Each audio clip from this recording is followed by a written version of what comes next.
versus movie. Movie versus movie. Movie versus movie.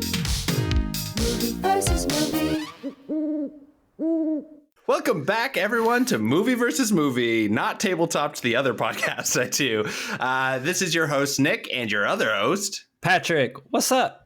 Yeah, we took a little bit of a summer vacation last month, but we are back, and we are so excited to talk about these camp movies. Oh, my God. Patrick, how's your summer been so far? Summer's been pretty good. It's in full swing right now. It is hot. Got the fan going. Hopefully you can't hear it in the background.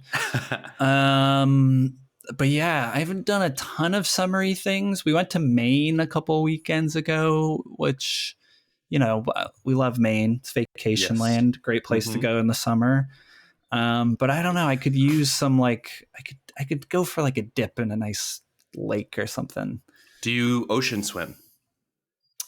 I like swim. I'll get in the ocean. I've okay, in my head, I'm like ocean swimming, like the idea of like going out and swimming for exercise in the ocean, I think feels like really cool to me, but it also scares me, like being out in open water. I have the perfect solution for you. And this is for a suggestion for everybody in the greater Boston area. There's this place called, I think has two names. One is Pleasure Bay, and the other is the Sugar Bowl. Whoa. And it's out by Castle Island, and it is sort of like this crescent inlet where they have built sort of these bridges on the other end, but is a place where the ocean comes in, and it's just a big crescent beach that goes all the way around. And on one side, you have Castle Island with like the best fried seafood shack called Sullivan's. So we got fried clams, hung out there. There's also a ton of like ice cream trucks and parks and stuff. But the water, since it's in this little inlet, is warmer than usual when it comes to ocean water in the Northeast. And it's like a nice beach to hang out on. Like Alice and I went for a swim the other day, and it was good. I highly recommend it. That sounds lovely. I'll have to check it out. And there's a ton of parking, so you can like go and just park. Wow. Yeah. Maybe I'll have to check that out this weekend. What about you? How's your summer been? Have you gone to summer camp yet? No, so my fiance Alice has this summer camp that she has gone to since she has been a child, so a very, very young person. And I have been roped into going to this kind of intergenerational summer camp with her. And so that's at the end of July, first week of August kind of thing. It's a good time. It's a little, she would agree if with me saying this, it's a little culty just because these people have all known each other for like 70 years.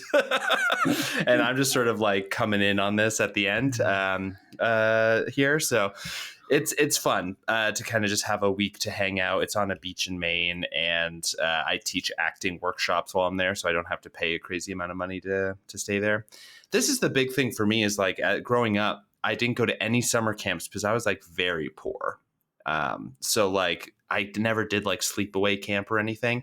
It is such a bummer that I didn't, because watching these movies and everything, I'm like, man, it looks like so much fun to just have these like wacky experiences. Yeah, I didn't really do sleepaway camp either. I did one sleepaway camp one summer, which was a church camp at my friend's church. And it was a Baptist, very evangelical church camp. Yeah. And I grew up Catholic, and I remember you would spend all day out in the sun doing the activities. You know, there was a boat, like one of the days of the week you'd get to like go on the boat and like try wakeboarding or like tubing. And then there's all sorts of other stuff. And then I think twice a day you'd have to sit in this dark room and listen to like a sermon. And I remember everyone just fell asleep during it. But one of the sermons, they specifically like singled out Catholics, and they were like, Catholics are going to hell because their Bible, the Bible they read's not the real Bible. It has either too many or too few books. And I was like, what? Hell? What the I feel like all my friends were asleep, and I was like, wait, what is going on? I remember like the high school counselors were being like, we don't agree. We're sorry. We don't agree with that. And I was like, I mean, I don't know. No, that's not really whatever, what I came man. here for. I was kind of here more for the wakeboarding, but which I never could. I don't think I ever stood up on the wakeboard. It was a lot of falling in the water. I don't think anyone has ever stood Yeah. up on a wakeboard.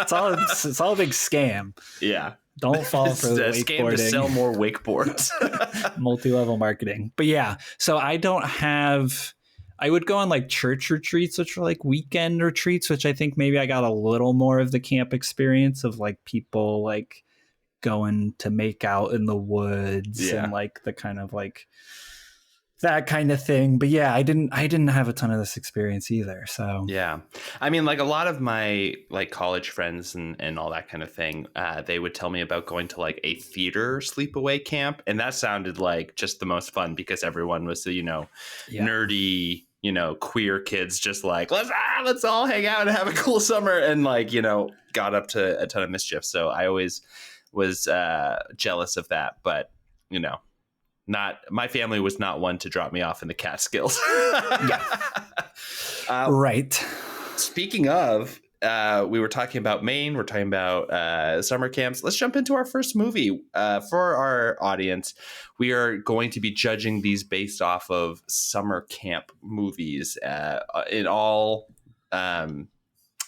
interpretations of the phrase. So campy, but also being a good representation of summer camp.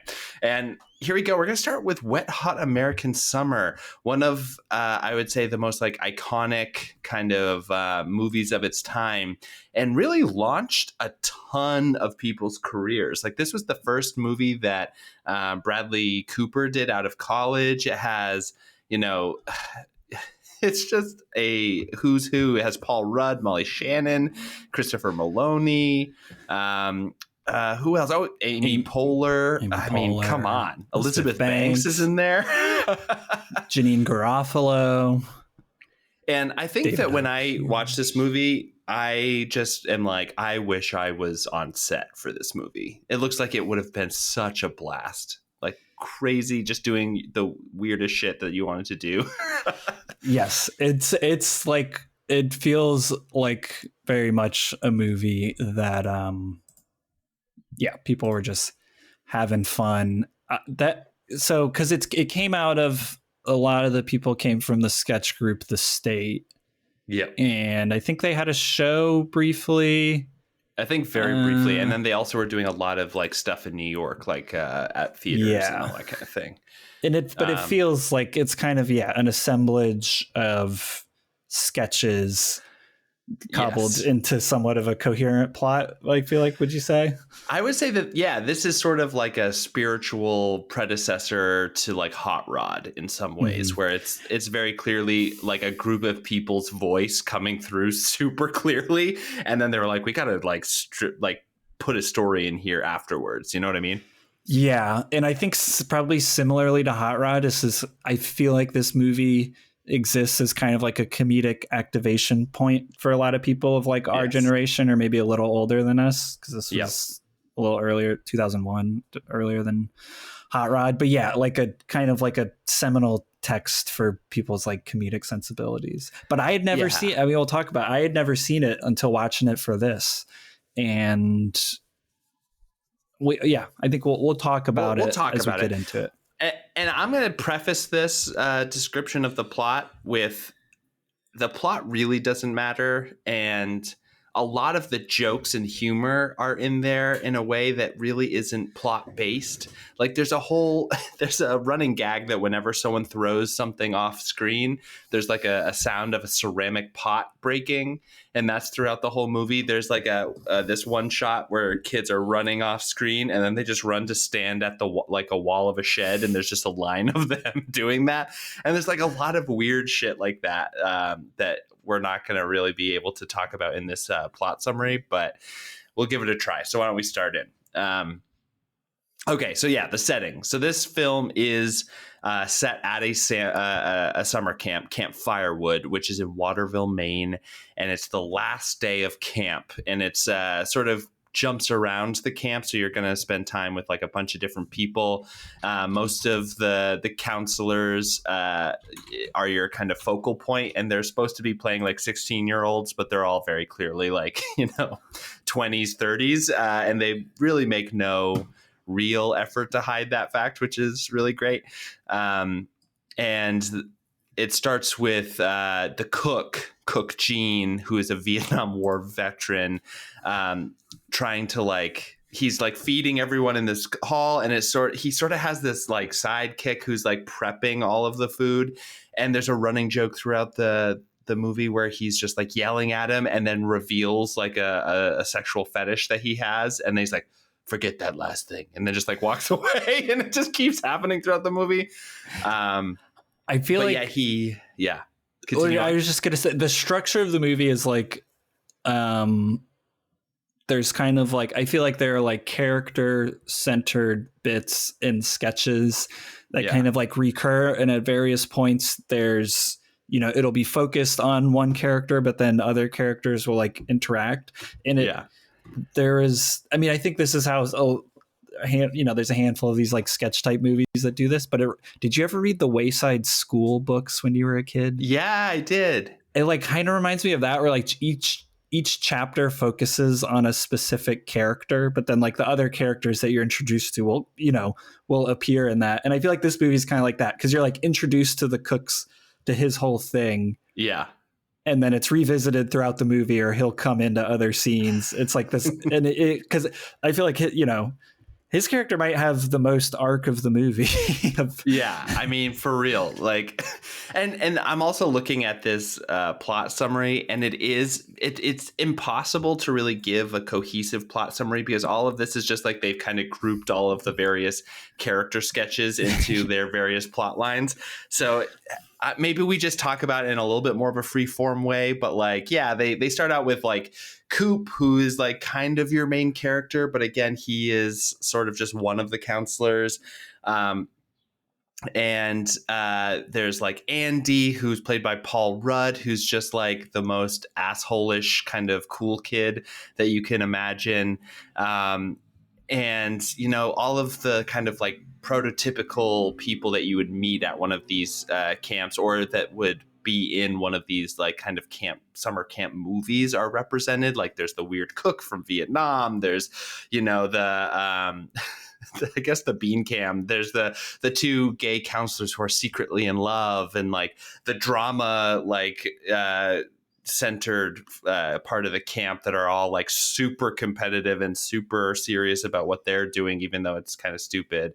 But like, I guess the main plots are that there is one guy who leaves to take some of the campers on this sort of like water rafting trip and then overnight, but he needs to get back because Elizabeth Banks's character, or another character, has agreed to have sex with him, but later that night. And so it's like his adventure to try to get back to camp. And then there's this other plot line of like the talent show that's being put up, and that's like a big thing. So like we end at the talent show with people all cheering with like this kid who has figured out how to use the power of his mind to like perform this weird thing. And then there's also Frasier alum, what's his name? David Hyde Pierce. Yeah, David Hyde Pierce is like this kind of weirdo, eccentric neighbor to the camp who comes over and starts like bonding with the nerdy kids, but then they realize that Skylab is falling out of the space and going to land on the camp, so they build this huge magnet to like pull it away. Like, it's just so stupid and silly, and all of it, like you said, is just like quick funny bits that sort of pay off in the long run, but not really. And yeah, I mean, like one of my favorite bits that they do is when they all go into town, and there's this montage of all of them like having fun in town, but then it escalates to them like robbing a store and then doing drugs and getting hooked, and then like going to rehab and getting off of drugs, and like someone almost dying, and then they're like coming back on the truck back to camp, and they're like, man, it's good to get away from camp and go into town, even if just for an afternoon. Yeah. It's like so stupid. Well, because the whole conceit, right, is it's the last day of camp, right? So it's all in one day leading up to the talent show. And it's like, yeah, people who are trying to hook up, like the, what's his name? Ken Marino's character who hasn't, who's a virgin. He's trying to get back. Yeah, I think the one. And like that whole part is great too, because like him trying to escape back to camp, he's like running on the highway as like his fellow camp counselors trying to like go and get him, and he's on a motorcycle, and so he's like getting caught up too, but he's just like still kind of outrunning the motorcycle, and then he gets to that hay bale that's in the middle of the street, and then he kind of just like hops over it, and then the guy like, you know, screeches to a halt and it's like, I'll get you. It's like so stupid. I love it. Yeah, it's mostly incredibly stupid. I was just thinking too, like, I don't know if this is, I was just kind of like looking at the cast and thinking, okay, like most of these people are like comedy people from the state, and I don't know if this is true or not, but I kind of feel like it's kind of one of those movies where they're like, we're going to get this, you know, this is a kind of like sketch comedy movie, but we have to get like a couple real actors. Like in Hot Rod, they get his parents, or what's Sissy Spacek and the guy that's in, the scary guy that's in like John Wick and a bunch of stuff. Yeah. And in this, I'm like, I kind of feel like the people they got were maybe Janine Garofalo and David Hyde Pierce, which is so of its era of like, these are like the big stars. And like now you look at the movie and it's literally like Bradley Cooper, Paul Rudd, Amy Poehler, I feel like are all like massive star, like way bigger now than Janine Garofalo and David Hyde Pierce were at their height. Yes. It's so wild to see Bradley Cooper show up. Cause the other like Paul Rudd and stuff, you understand, you're like, he was like a comedy guy and was like in comedies and stuff, even though he kind of made it big. He's like not quite, you know, like a comedy guy like these people, but you're like, that's so wild that Bradley Cooper is just like a character in this movie. And he's just such a small part too, right? Yeah. Like, and it's kind of like an understated like he's the gay counselor, theater director counselor. And again, well, not again. You'll hear in the Culture Boys episode where I compare this to another movie by the same director of a later era. But just like, I think how they handle the joke of the two counselors hooking up and being gay, like for the time, it's like kind of, it's weirdly progressive. Yeah. It's like very understated. Like it doesn't really deal in like tropes or stereotypes of those characters. Like maybe my favorite joke that they like have with the gay lovers is that one of them, not Bradley Cooper, the other guy, is like hanging out with the other counselors, and they stumble upon like a kind of group of women who are stripping down to their underwear and like diving into the water in like kind of a classic camp movie sort of fashion, and they're like, oh my god, that's like, oh my, we gotta like do this like thing, and he's just like, yeah, okay, I'll see you guys. Because he just does not give a shit about it, and so he just like walks away. And there's like another time where that group is talking, and then one of them's like, yeah, like did you hear we like found like videos of the chef like jacking off, and then the gay counselor's like, yeah, that's crazy, we gotta find those videos. Like we gotta go find those tapes. It's really, really funny. Yeah. It's very understated, and it's always the joke is that they haven't really figured out that he's gay. It's not that, like, it's not that he is gay. It's just the kind of like subversion of the trope, which is funny. Right. Yeah.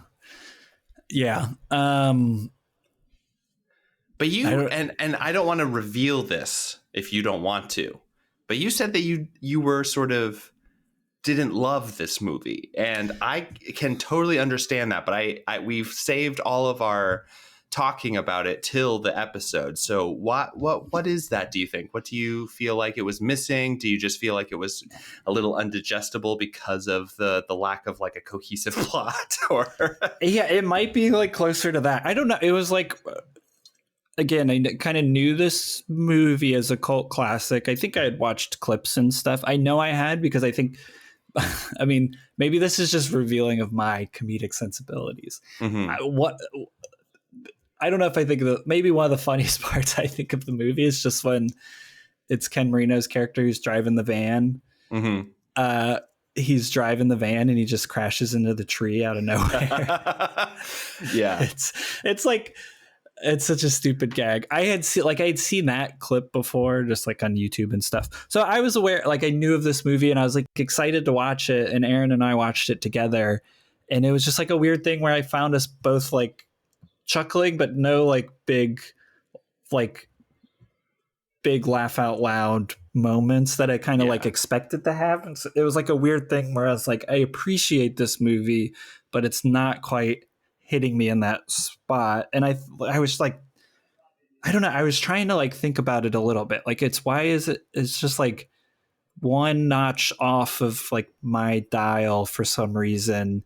And it might be that just like the lack of like, it doesn't have enough, I don't know, enough like grounding for each joke to land, the absurdity of the joke to land, or if it's just like, well, it could be an instance where it's like, you know, this movie came out almost 25 years ago and this humor is less novel. Like it was more novel and exciting at the time. And now you've seen it done more. But even then I'm like, it's kind of a unique tone. You don't really see a ton of comedies that follow this tone. I don't know.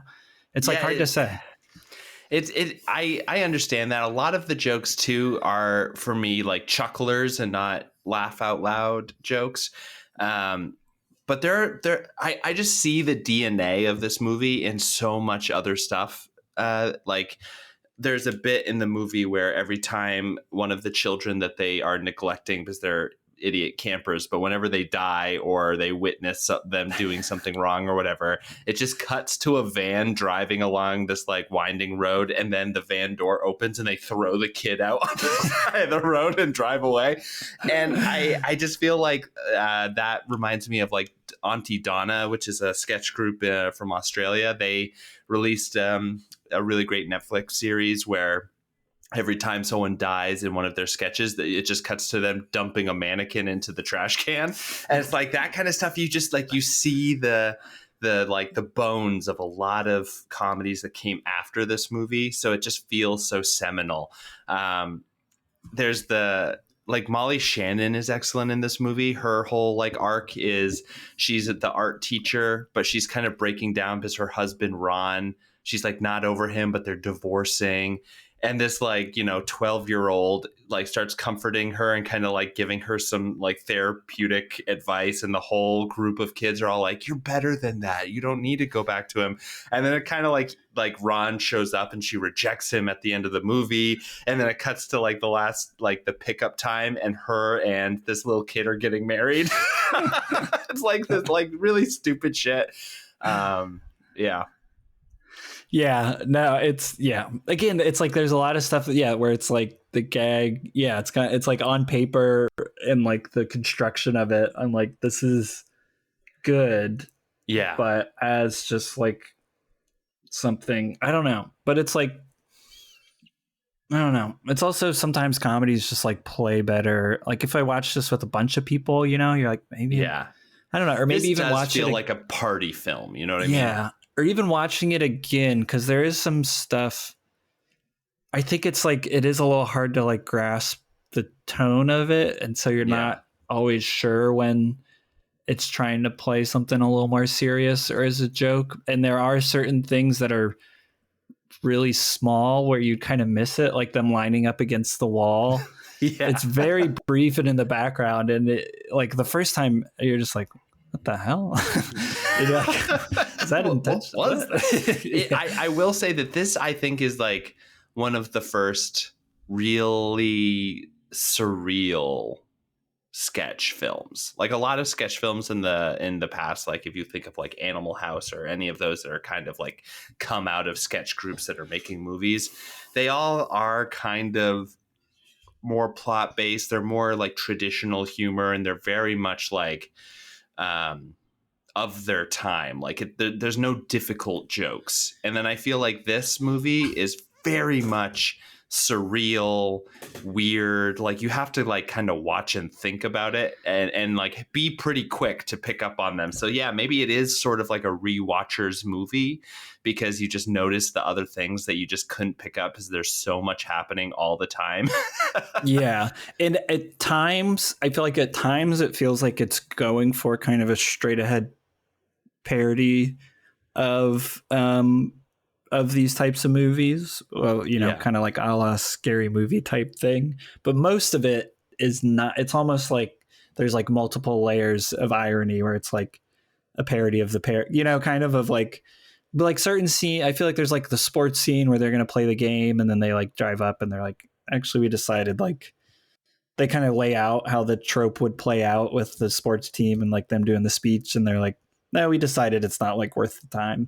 Like I feel like certain parts of it seem like more direct parodies, and then others are more like kind of steeped in like a surreal, just like slightly more off version of it. But yeah, and I'm looking because did you know that Netflix created like in the late 2000 like 10s, like 2015, I think. I guess so mid 2010s. They created 2 seasons of Wet Hot American Summer. They had the first day at camp, and then they also have 10 years later, because the end of the film kind of ends with them all on the step of this place being like, you think we'll all come back here in 10 years, reconnect, tell each other how we're doing? And then someone's like, yeah, I think we should do that. And then someone's like, well, we should schedule it because I'm pretty booked. And then they have this whole scene about them scheduling something 10 years in the future. And then they eventually made that into a series. So very stupid. And you see it briefly at the end, right? They do. Yeah. You do see the 10 year later they meet up. But yeah, have you watched the series? I've watched First Day at Camp. It was very funny. I think it is a little bit more plot oriented. So I think that you might like it because it's like it maintains the tone, but makes it a little bit more digestible for like an average watcher who isn't familiar with that sketch group. So I think that maybe we should watch it. I would like to watch the second sequel series, the 10 years later, because that is just... seems like it would be very funny. Yeah, I'd be curious to watch it. I do think it is interesting to like it feels the movie definitely feels rooted in like certain specific experiences of summer camp. I feel like the setting too, and it's also like clearly a Jewish summer camp based on like I can't remember. There's one. Yeah, there's like a couple. I feel like points there. I feel like there's one point where Janine Garofalo is just reading off names of characters and they're all just like very Jewish names. Yeah, it's never like stated that they're at a Jewish summer camp, but it's like very much implied. Also the kid who refuses to bathe, who's doing the radio program, and then you see it cuts to him and all the wires are unplugged. But Aaron, who's worked at summer camps, was like, that is 100% accurate. There is always that kid. Yeah.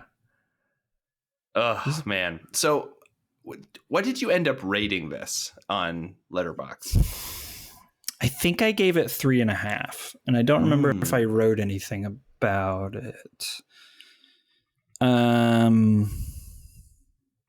But yeah, it's just like, I don't know. It's with comedies, it's hard to like articulate like, you know, why it just might not work. But let me see, when added newest first.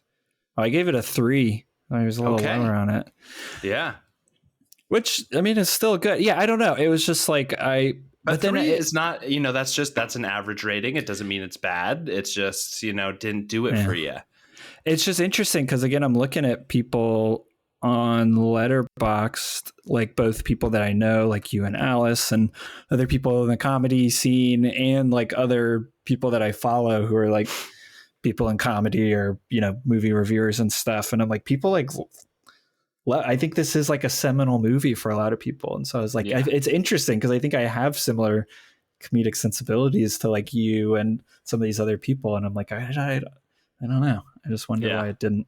But I don't know. I would love to hear like your like overall like feelings on like the movie, because I feel like you rate it highly on Letterboxd. And I do. For me, the thing about this movie is that it is so unabashedly using the form of film to make all these jokes. Like they use the audio, they use the cinematography, they use the framing of the shots to be like, oh, it's kind of funny because it's like, oh, if this was a television show, the aspect ratio, you wouldn't see all of the kids lined up at the wall, but since it's a movie, you just see enough of it to see the stupid stuff happening outside. I think that like a lot of movies these days, especially comedies, we're starting to get back to it, which I love, but like for a while, especially in the Judd Apatow era, they really ended up being sort of like loosely choreographed like improv, where you would just like, it would just be a shot of a person talking and then a shot of the person responding, and it was much more about just like watching people talk, and that was really funny, and there was great stuff. Like Bridesmaids does this a lot, but it doesn't use the form of cinema. And I feel like this one, even though it's low budget, even though it's stupid, even though it's super surreal, I think it does a really great job of being like, this is a comedy movie, this isn't a comedy sketch show or whatever, you know what I mean? yeah, and I agree with that a lot about this being, even though it feels loose and like they were kind of making it up as they went, it doesn't have that same improv feel like you said, where it's clear that they set up for a shot and then just let the actor riff.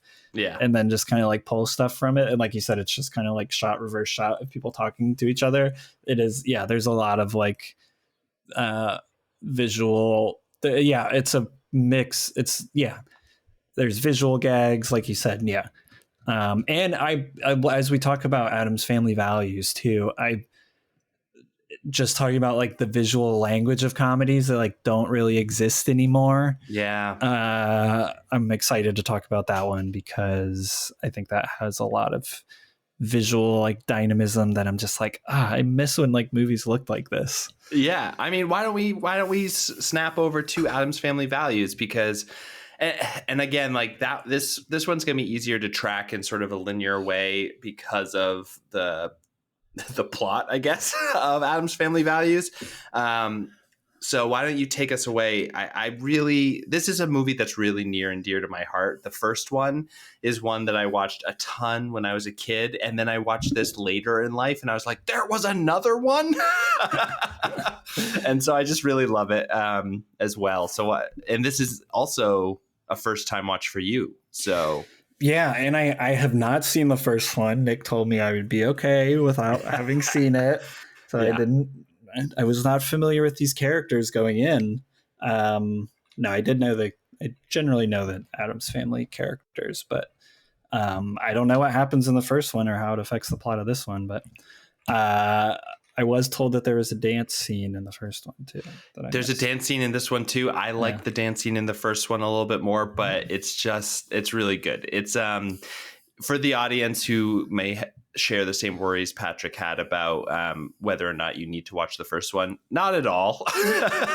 The first one, the plot revolves around Uncle Fester being a long lost brother, and that he's actually a grifter that is trying to steal all their money for his mother, who's sort of the mastermind.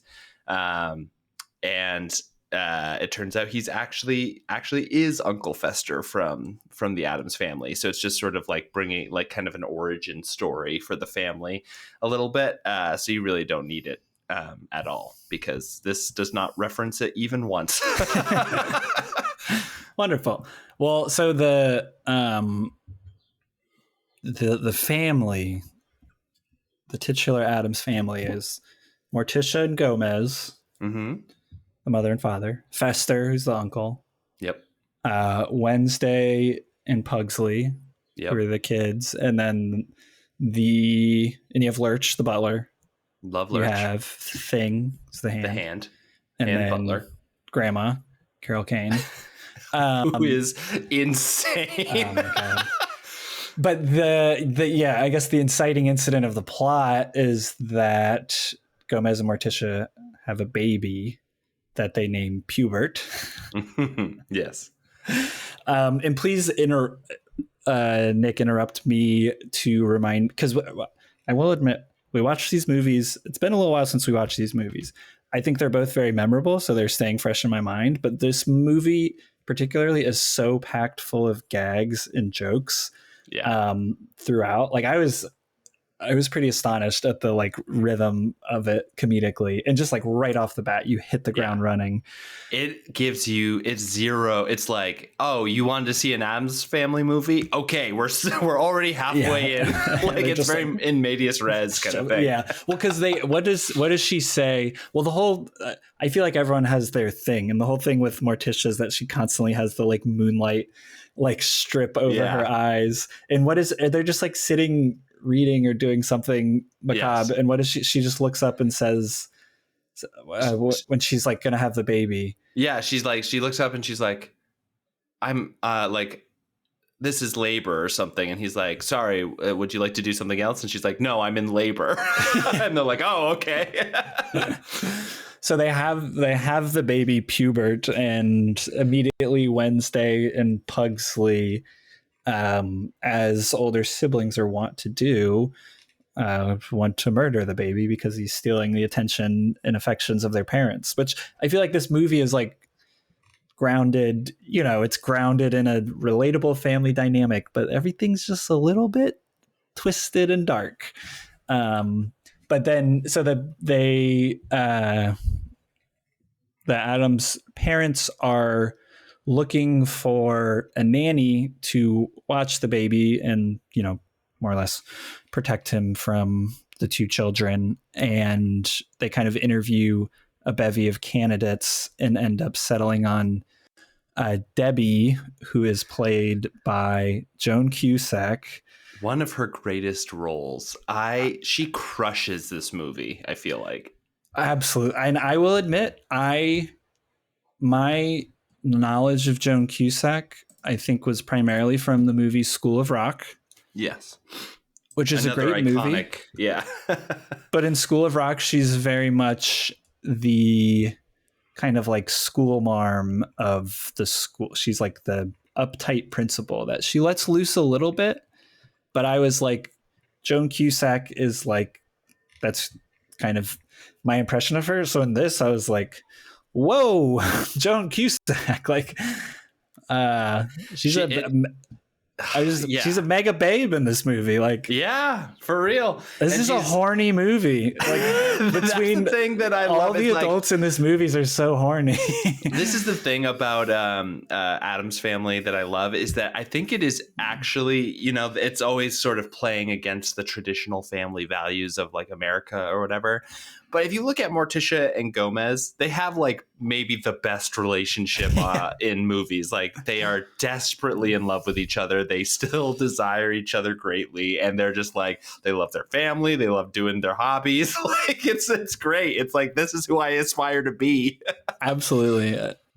But yeah, so Debbie, they end up hiring Debbie as the nanny for the baby. And then it turns out, I think it's revealed as she like goes to bed in the basement dungeon, that she's actually a serial killer who seeks to marry and then murder rich men. And she's doing this with Uncle Fester. She's planning to seduce Uncle Fester, marry him, and kill him to get but there's like so many like small funny gags. Like the way she's introduced is she's like sort of watching TV, and she's watching all of the murders on like a crime show, and it's all of her murders.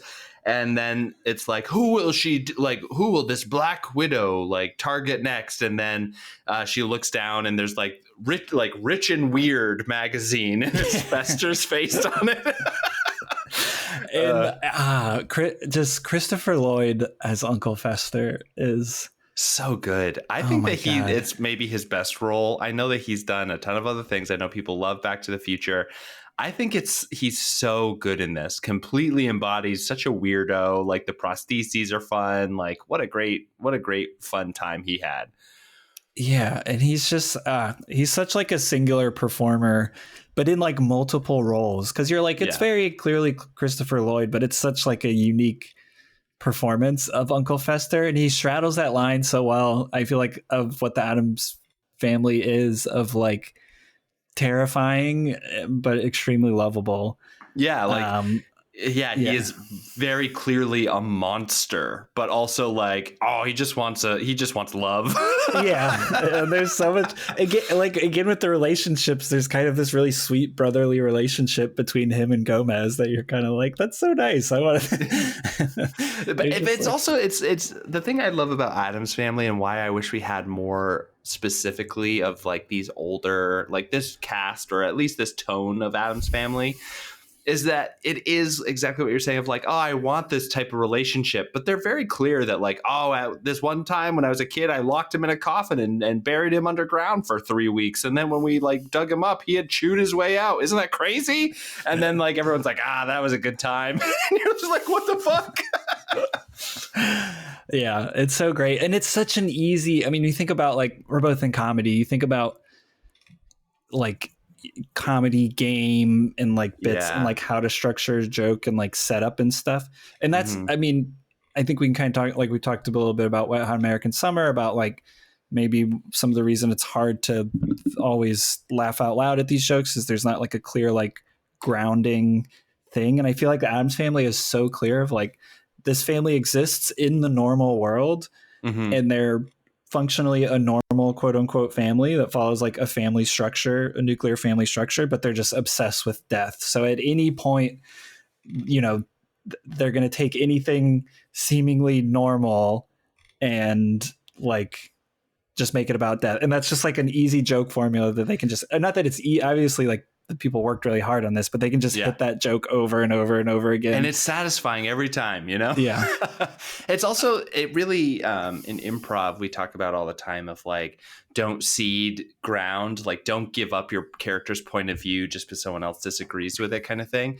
This movie is like a masterclass in that because it's all of these, every time they come in contact with a normal group of people, they are saying yes but they're also like, but I'm gonna be a weird fucking like person the entire time. Like I'm not gonna change for you, but I'll commit to this scene. I think the best example of this is it's a little later and we'll get to it, but when they go to the police station and who the fuck? Sorry, it's one Nathan second. Lane. Yeah, Nathan Lane. It's Nathan Lane is the sergeant at the desk, and they're like saying all these charges, and they're like, we must kill him. We must do this. And Nathan Lane's like, yeah, okay, buddy. And it's just like a really great little scene, and it reminds me of like a lot of the best improv stuff of like just two characters that are completely out of touch with each other's reality, but they are in the same scene together, and it's just really fun. It's like a great time. No, it's incredible. And there's so many like cameo appearance, just people that pop up that you're like, Nathan Lane, what the hell? Like Tony Shalhoub pops up. Yes, as like I the forgot sailor, about that. And he's just like, a sailor. Oh my God. And he's just like crushing it. Apparently David Hyde Pierce is the delivery room doctor at the beginning, which is crazy. Okay. Crossover. And then I guess Cynthia Nixon is one of the nanny. I don't remember her is one of the nanny candidates, which is, but yeah, it's just, there's a lot to love in this movie. But the basic kind of conceit is that Debbie, you know, in an effort to kind of get people out of her way, she kind of tricks Gomez and Morticia into sending Wednesday and Pugsley to summer camp. Yes. And so they end up at this very stereotypical waspy white bread. Because they are trying to kill their new sibling. Right. Like in very clearly. elaborate and funny ways. Yeah. But also horrifying ways because they're trying to kill a baby. But you're like, oh, this is so funny. Yeah. They like have a full guillotine and they're like, bring the defendant in or whatever. It's like just nuts. And yeah, they basically get sent to the like Aryan Nation summer camp with all these like little blonde-haired, blue-eyed little girls and the creepy counselors, where they, throughout the course of the movie, kind of impose mainly Wednesday, but also Pugsley kind of impose their will upon this summer camp, kind of leading up to the big finale, which we'll talk about. But then in the meantime, you kind of have the progression of the Debbie Fester story, which is, you know, there's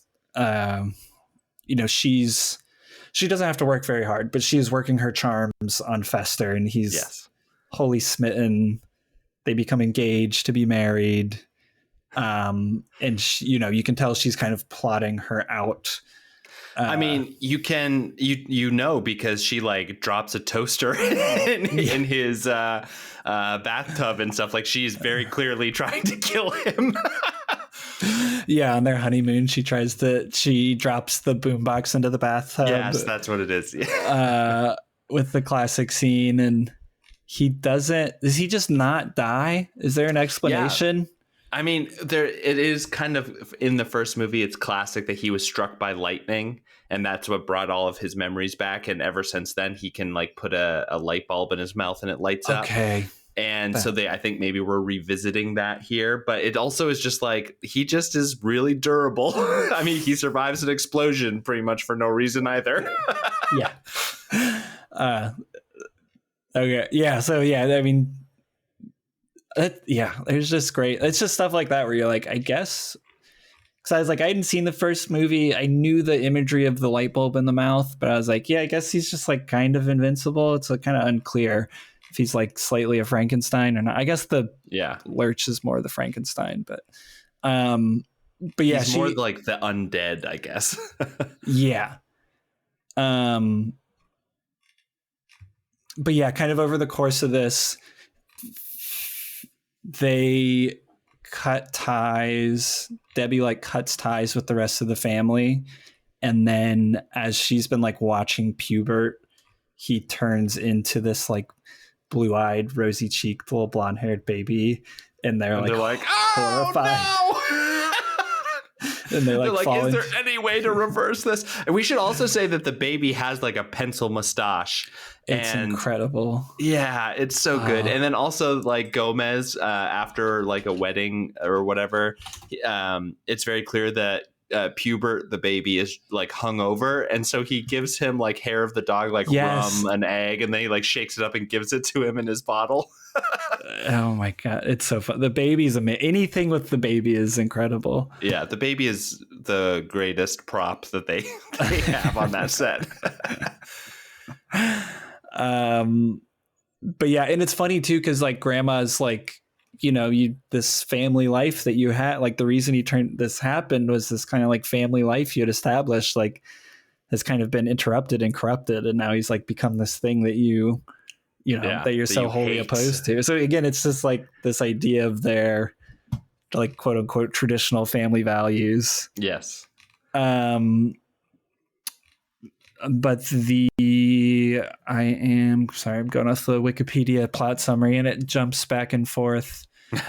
So I guess with the camp, because I guess you have the camp finale, and then they come back to the house. So the camp, Wednesday meets little baby David Krumholtz, who is Joel, and he's kind of the other outcast of the camp, which is also very fun, like clever pairing, because you kind of have mainly like the popular girls who are all these like blonde haired, super annoying, like brown nosers, very privileged. It's also has a little bit of this like weird class thing, except they're all rich, but it also very much is like there's the like nouveau rich maybe versus old money. I'm not really sure, but it's very fun. Definitely like Joel is the like nerdy Jewish kid essentially against all of the like waspy blonde haired blue-eyed kids, and his parents just kind of suck too and don't treat him very well. So but him and Wednesday kind of start this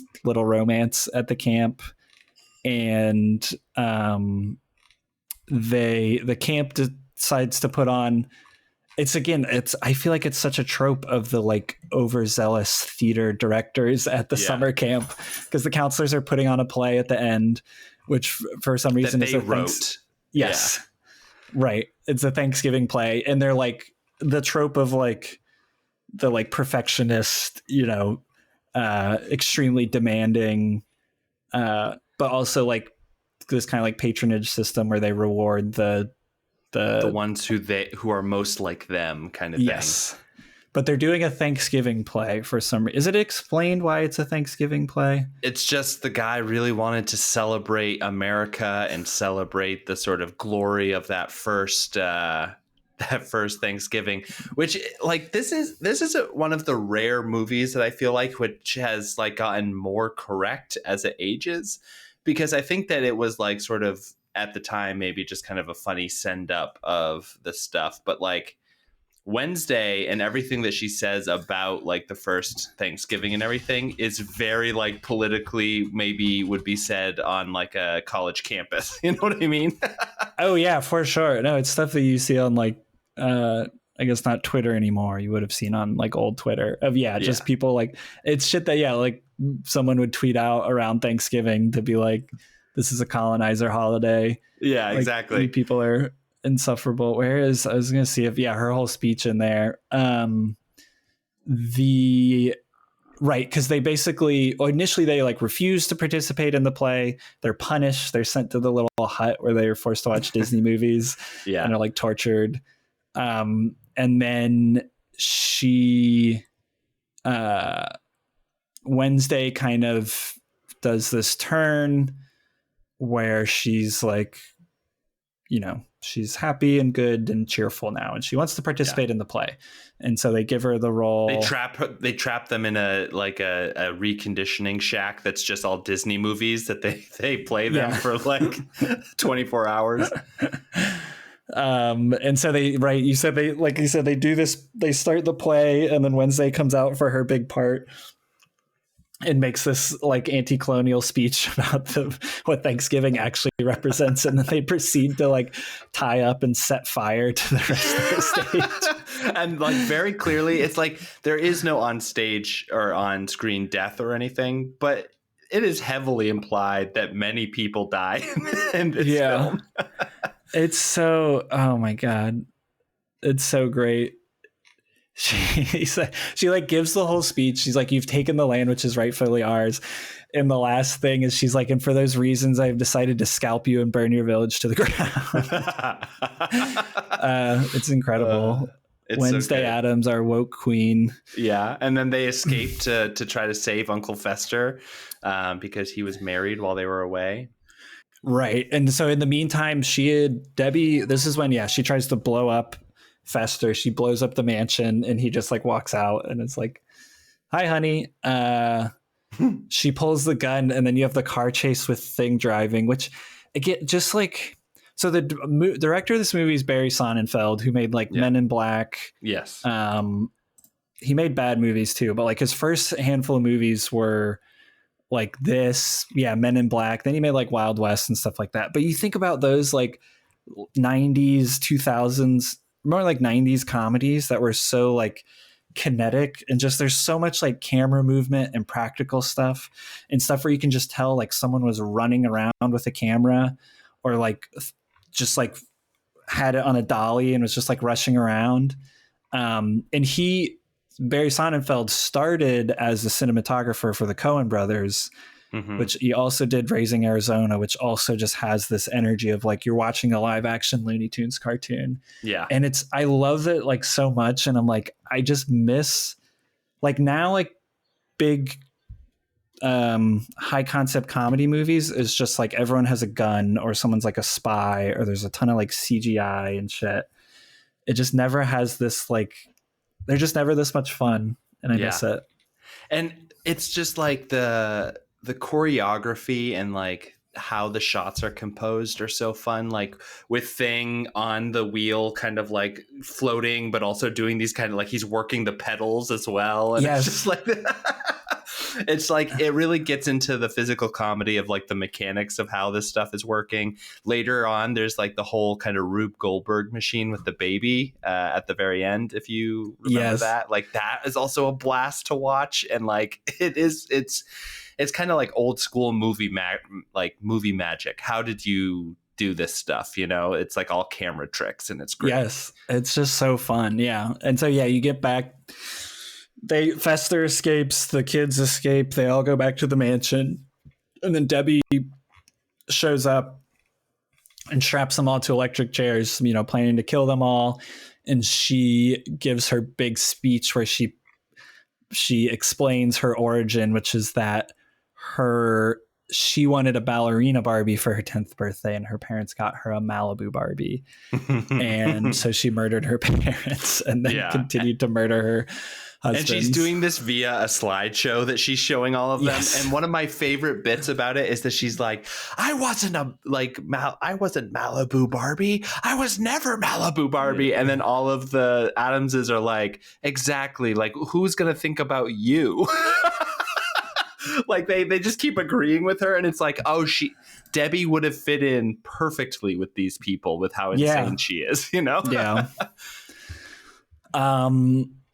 There's one part that we missed that I just want to go back and touch upon. Please. Which is when the Addams family goes to visit Fester, and Morticia walks in. She goes, "You've obviously bewitched Fester with your sexual spell." Which I greatly admire. Yes. It's really funny. And again, showing that these people are actually more the same than different kind of thing. Yeah. And then she's also like, I can forgive you stealing my brother-in-law from our family, but the one thing I can't forgive is the pastels. Yeah. She's like, really? Pastels, Debbie? Yeah. So good. There's so much again, visual comedy, but also the script is so good. There's so many good fantastic, jokes. Yeah. What the Wednesdays, I'm looking at the quotes page on IMDb. Morticia's Wednesdays at that very special age when a girl has only one thing on her mind. And I think it's why the nannies is boys. Yeah. And Wednesday's homicide. And I feel like this. Okay, so the end. So I'll get to the overall. The end of the movie. You have this incredible Rube Goldberg sequence with a restored Hubert. He's got his pencil mustache again. He rolls down the stairs, all this to get over to them. And then he connects two severed wires so that when Debbie throws the switch, it electrocutes her instead. She turns into a pile of ash and credit cards, which is incredible. Again, great. And then...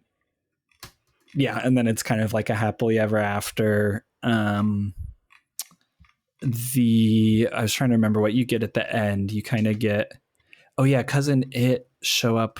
They show up with dementia. Fester finds someone to move on. Mm-hmm. Wednesday and Joel. This is a great scene because Joel comes to visit them because it's a wedding ceremony for someone else or something like that. It's a family gathering. And then Wednesday and Joel are sitting outside in the graveyard, and he's very much trying to be Gomez and being don't you think that we could end up together? And she's sort of is Debbie's only mistake is that she was careless. I would be better at murdering my husband. And he's like, how would you do it? And she's like, I would scare them to death. And then a hand bursts out of the ground and grabs Joel. It's so great. It's so good. Again, yeah, they're the only Debbie was too sloppy. If she had been better at it, we would have respected her. But yeah, so you get this, but again, just the stuff we're talking about, I think I wrote my Letterboxd review of wow, I see where half my generation got their personality from. Cause I feel there's so much in here, especially with Wednesday as being this this kind of I guess role model or just this vision for people. I think there's just the obsession with true crime, the kind of goth revival a little bit right now. Just the sense of humor is so, I feel connected with kind of where we are in some ways culturally right now. I'm this makes a lot of sense. But I also, we didn't talk about him a ton. I feel we have to shout out Raul Julia, the late Raul Julia as Gomez, because he's so perfect. Incredible. He's this is maybe the best casting in a role. There are some movies that come along where you're just oh, this is really resting upon one person's performance. And his Gomez is so iconic. Him and Morticia specifically together as a pair are just, they make the movie, they set the tone so well. Yeah. Like, oh man. I mean, the dance scene we talked about, the speech at the police station, and I'm like reading about the production, like, because he died of cancer. He had cancer during the production. Yeah, he was like actively like not eating, and like, I mean, I think by all accounts too, he was this incredible Puerto Rican stage actor and just like a massive talent that we lost super young. There's a whole section on his Wikipedia page about like all his humanitarian work in Latin America, and truly, I think, one of the good ones that died far too young. But yeah, just like, I don't know. He holds your attention so well anytime he's on screen. He's one of there's a couple actors. Like, I feel like Heath Ledger's maybe the most recent of this kind of thing, or maybe Chadwick Boseman, who just like, they die after like an iconic role, and you're just like, oh, we lost something that we would have gotten so many more amazing roles from. And it's a bummer when you see it. And like, I feel like this was the 90s version of that. Yeah, absolutely. But yeah, no, overall, I had a delightful time watching this. We watched it together. We did. It was a joy to watch, a really fun one to watch with friends. Yeah, I feel like both of these are great party movies. They're so atmospheric and silly that you can just kind of drop in and out kind of thing. Yeah. But yeah, is there anything else you want to say about Addams Family Values? I don't think so. I think that you really covered a lot of the stuff that I love about this movie too. I am obsessed with a movie that is so much of a genre piece. Like, this is still a comedy, but it has such a clear mission when it comes to like the atmosphere it's setting and the tone and all that kind of thing, and it just comes across so well. And anytime a director is able to do that, I'm just like, I love this movie. Yeah. And it's like, it's technically like IP. Like, I feel like now we're like, everything's like IP and they're bringing stuff back, but it's like, you can take these things that exist and like make them fresh and exciting and like, really this is fun. not phoned in. This, like, it did not lean on the IP to do the work. Like, the filmmakers and the actors did the work to make the IP shine. You know what I mean? Yeah. So it's just like, it's one of those things where you watch it and you're like, man, we used to have it good, but yeah. So what one are you going to hold up? I think I know already what yours is, but I'm struggling. I don't know. Yeah, this may be a tough decision for you. I do think as a film, I really enjoyed Addams Family Values. As camp movies, obviously Wet Hot American Summer is more of a camp movie because the whole thing takes place at camp. But I do think the camp scenes in Addams Family Values are so iconic. Yeah. I can hold it in high esteem in the camp. It's wild category. That they only, because like the two things people remember about Addams Family Values is maybe the 10 minutes total screen time where they're at camp, or the like 5 minutes of Debbie and Fester being together and interacting with that crazy wig and like all that kind of stuff. Like, those are the things that people really remember about this movie. And it's crazy that it was such a small percentage of the actual screen time. You know what I mean? Yeah, truly. But there's so much, it moves so fast too, where you're just like, everything. It's a fun ride. Yeah. And one thing I love, you know this about me, I love an hour and a half show, movie, whatever. Mm-hmm. You're in, you're out, you get a full experience. It's like, just a perfect experience in my opinion. And both of these movies, they run short. They're just so good. Yeah. Memorable and short. That's what I want in a movie. Yeah. Agreed. So you're picking Addams Family Values? I am picking Addams Family Values, locking my vote in. Okay, I am going to pick Wet Hot American Summer only because I think it's the better summer camp movie. Like you said, I'm taking your reasoning and I'm going to use that. If I had to put these back to back of like just comedic chops, I could not make that decision. I think both of these are amazing movies. I would watch either of these at any time of, just throw it on and I'll watch it.